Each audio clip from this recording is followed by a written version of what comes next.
اخبار کوتاه، دقیق و مهم روز شنبه.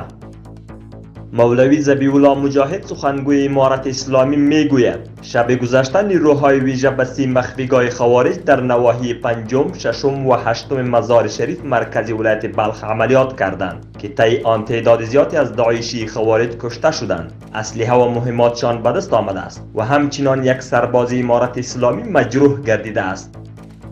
وزارت کار و امور اجتماعی با نشر مکتوب شروع و ختم کار رسمی ادارات دولتی را در سال 1402 هجری شمسی و ماه مبارک رمضان اعلام کرد. هلال احمر افغانی میگوید در ولسوالی الفاروق ولایت غور برای 400 خانواده دقل مواد صحی توزیع شد.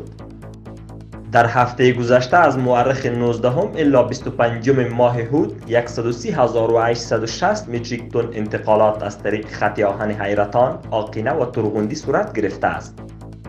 وزارت معادن و پترولیم میگوید معدن مرمر سفید روز پنجشنبه با حضور رئیس معادن کابل، مسئولین محلی و شرکت قراردادی در منطقه انجیرک ولسوالی شکردره ولایت کابل افتتاح شد.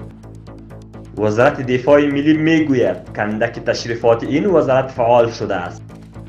مولوی ذبیح‌الله مجاهد سخنگوی امارت اسلامی میگوید پول کشور در وضعیت خوبی قرار دارد. هر روز شاهد تقویت آن می باشیم. امیدوار هستیم که دیگر هم تقویت نماید و شاهد کاهش قیمت‌های اجناس باشیم.